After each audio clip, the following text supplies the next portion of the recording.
Hello friends, स्वागत है आपका हमारे यूट्यूब चैनल करियर मित्र पर। मेरा नाम अंशुल है और चलिए आज के क्विज़ को आरंभ करते हैं।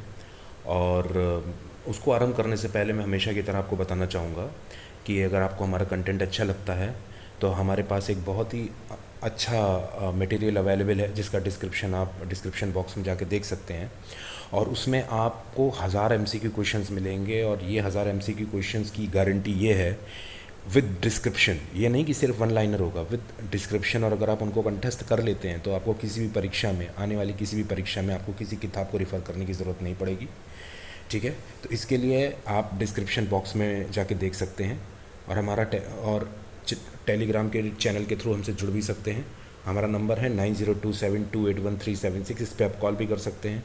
इसके अलावा व्हाट्सअप का नंबर है हमारा 6395649901। तो बिना देर किए, अगर आपको हमारा ये मैटर अच्छा लगता है तो आप डेफिनेटली जाएं और उसको परचेज़ करें। तो चलिए आज की सीरीज़ को हम प्रारंभ करते हैं।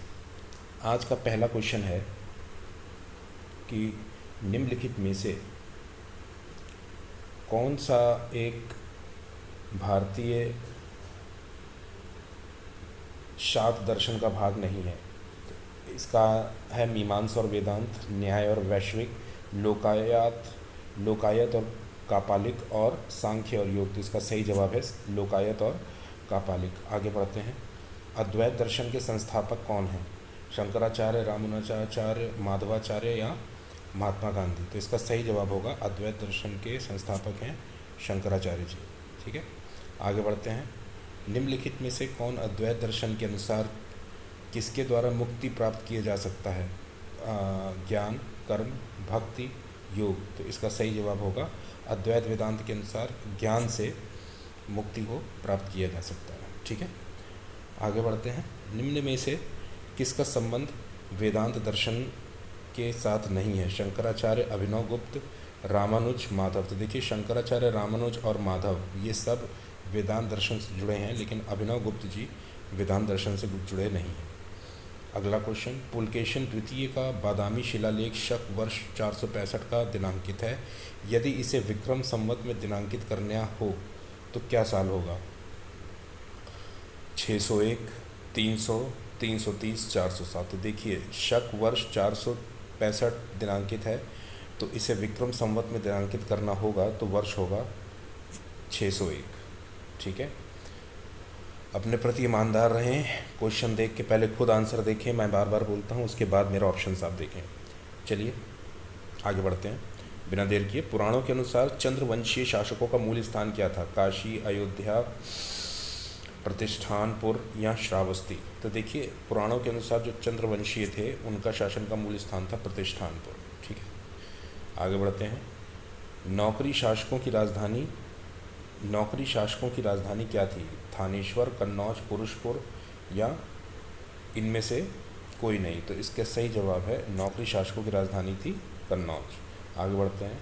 हंस के समय की सूचनाएं किस पुस्तक में निहित हैं? कालिदास, कल्हण, हरिशेषण या फिर इनमें से कोई नहीं। तो देखिए, हंस के समय की जो सूचनाएं हैं वो कल्हण की पुस्तक में हैं। I2U2 समूह में इनमें से कौन सा देश शामिल है? UAE, Indonesia, Japan, Australia.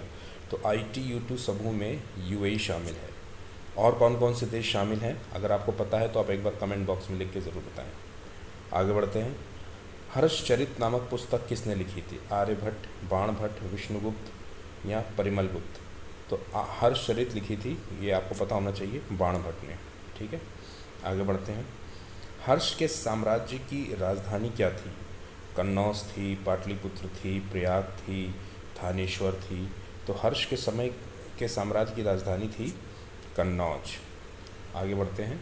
Uttar Pradesh में स्थित वह स्थल जहाँ हर्षवर्धन ने बौद्ध सम्मेलन का आयोजन किया था? काशी, प्रयाग, अयोध्या, सारनाथ। तो देखिए, हर्षवर्धन ने बौद्ध सम्मेलन जो था वो आयोजित किया था प्रयाग में। ठीक है, आगे बढ़ते हैं। नर्मदा नदी पर सम्राट हर्ष की दक्षिणावर्ती अग्रगमन को किसने रोका था? पुलकेशिन एक ने, पुलकेशिन द्वितीय ने, विक्रमादित्य प्रथम ने या विक्रमादित्य द्वितीय ने। तो नर्मदा नदी पर सम्राट हर्ष की दक्षिणावर्ती अग्रगमन को रोका था पुलकेशिन द्वितीय ने। ठीक है, आगे बढ़ते हैं। चालुक्य शासन पुलकेशिन की हर्ष पर विजय का वर्ष क्या था? 612 ईस्वी, 618 ईस्वी, 622 ईस्वी या 634 ईस्वी? इसका सही जवाब होगा 634 ईस्वी। आगे बढ़ते हैं। कवि बाण निवासी कहाँ का था? पाटलिपुत्र, थानेश्वर, भोजपुर या उपरोक्त में कोई नहीं। कवि बाण जो था वो ना तो पाटलिपुत्र का था या ना थानेश्वर का था और ना ही भोजपुर का था, तो उपरोक्त में से कोई नहीं इसका होगा। तो कहाँ के निवासी थे ये आपको बताना पड़ेगा हमें कमेंट बॉक्स में लिख के। हैनसांग किसके शासनकाल में भारत आया था? चंद्रगुप्त द्वितीय, सम्राट हर्ष, चंद्रगुप्त मौर्य या चंद्रगुप्त प्रथम? तो इसका सही जवाब है कि जो हैनसांग था वो सम्राट हर्ष के समय में भारत आया था। ठीक है, आगे बढ़ते हैं।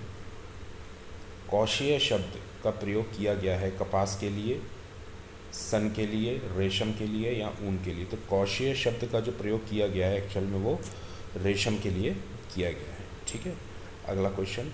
चीन यात्री हैनसांग ने किस विश्वविद्यालय में अध्ययन किया था? तक्षशिला में, विक्रमशिला में, मगध में या नालंदा में?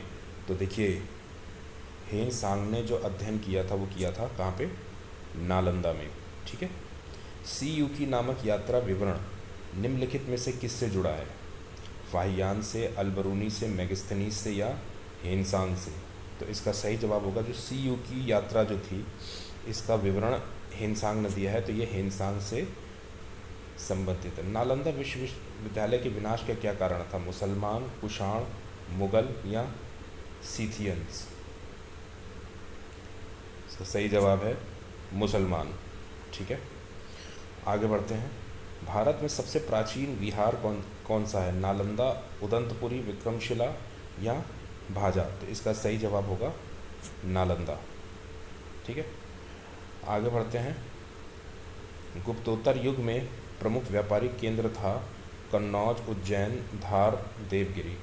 तो इसका सही जवाब होगा कन्नौज। ठीक है, आगे बढ़ते हैं। निम्नलिखित कथनों में से कौन सा 8वीं शताब्दी के संत शंकराचार्य के बारे में सही नहीं है? उन्होंने भारत के विभिन्न क्षेत्रों में 4 धाम स्थापित किए, उन्होंने बौद्ध तथा जैन धर्मों पर विस्तार पर रोक लगाई, उन्होंने प्रयाग को तीर्थराज नाम दिया, उन्होंने वेदांत का प्रसार किया। तो इसका सही जवाब जो है वो है कि उन्होंने भारत के विभिन्न क्षेत्रों में 4 धाम स्थापित किए, बिल्कुल सही। उन्होंने बौद्ध धर्म तथा जैन धर्म के विस्तार पर रोक लगाई, ये भी ठीक है। उन्होंने वेदांत का प्रसार किया, ये ठीक है, लेकिन उन्होंने प्रयाग को तीर्थराज नाम दिया, ये गलत है। ठीक है ना, आगे बढ़ते हैं। आदि शंकर जो बाद में शंकराचार्य बने, उनका जन्म कहाँ हुआ था? कश्मीर में, केरल में, आंध्र प्रदेश में, पश्चिम बंगाल में? इंपॉर्टेंट, सारे क्वेश्चन इंपॉर्टेंट है। इसका सही जवाब है केरल। ये आप ज़्यादातर लोगों को आपको पता ही होगा। आगे बढ़ते, निम्नलिखित में से कौन सा 4 धाम में सम्मिलित नहीं है? पुरी, द्वारका, मानसरोवर, रामेश्वरम? तो ये देखिए बहुत नॉर्मल सा क्वेश्चन है, इसका जवाब होगा मानसरोवर। हालांकि इंपॉर्टेंट भी है क्योंकि यहाँ लोगों को कन्फ्यूज़न भी होता है।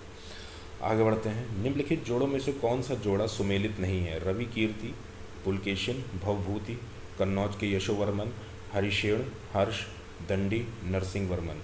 तो इसमें जो सुमेलित नहीं है वो होना चाहिए हरिशेण, हर्ष। ठीक है, आगे बढ़ते हैं। आदि शंकराचार्य द्वारा स्थापित 4 मठ कहाँ स्थित हैं? श्रृंगेरी, द्वारका, जोशीमठ प्रयाग, द्वारका जोशीमठ प्रयाग कांची, जोशीमठ द्वारका पुरी श्रृंगेरी या पुरी श्रृंगेरी द्वारका वाराणसी? तो आदि शंकर द्वारा स्थापित जो 4 मठ हैं वो कहाँ कहाँ हैं? जोशीमठ, द्वारका, पुरी, श्रृंगेरी। ठीक है, अब ये देखिए अगला क्वेश्चन तो कुछ कहने वाला है ही नहीं। नालंदा कहाँ स्थित है? आप सभी जानते हैं कि नालंदा बिहार में स्थित है। ठीक है, आगे बढ़ते हैं। चीनी लेखक भारत का उल्लेख किस नाम से करते हैं? चीनी लेखक जो हैं वो भारत को किस नाम से उल्लेख करते हैं? कुओकी, यिंतु, सीयूकी या सिकिया पोनो? तो देखिए सही जवाब है यिंतु। जो चीनी लेखक है ना वो भारत का उल्लेख यिंतु के नाम से करते हैं। अगला क्वेश्चन।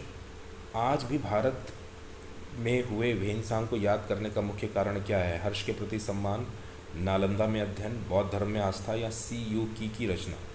तो देखिए इसकी सही जवाब होगा सी यू की रचना। ठीक है, और आज का आखिरी क्वेश्चन हम देखते हैं। उत्तर प्रदेश राज्य विद्युत परिषद की स्थापना निम्न में से किस वर्ष हुई थी? 1975, 1965, 1959 या 57? तो 1959 में हुई थी। ठीक है, तो आज का ये क्विज़ हम यहीं रखते हैं, और ये प्रश्न भी बहुत इंपॉर्टेंट है और उम्मीद करता हूँ आपने अपने प्रति ईमानदारी बरती होगी।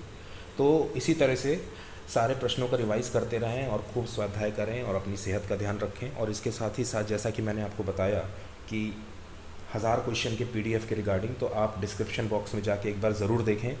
और हमारे टेलीग्राम चैनल आप सब्सक्राइब कर सकते हैं 9027281376 पे, और इस पर कॉल भी कर सकते हैं। इसके अलावा हमारा व्हाट्सअप नंबर है 6395649901। तो ज़रूर जाएं और ज़रूर इसको परचेज़ करें, क्योंकि आपको इधर उधर भटकने की ज़रूरत नहीं पड़ेगी, सब कुछ आपको इसमें मिलेगा विद डिस्क्रिप्शन। तो इसी उम्मीद के साथ कि आप अपना अध्ययन अच्छे से कर रहे होंगे और स्वस्थ होंगे, मैं आज का ये सेशन यहीं समाप्त करता हूँ। फिर मिलते हैं अगले क्विज़ पे अच्छे क्वेश्चंस के साथ। तब तक के लिए हैव अ नाइस डे। नमस्कार।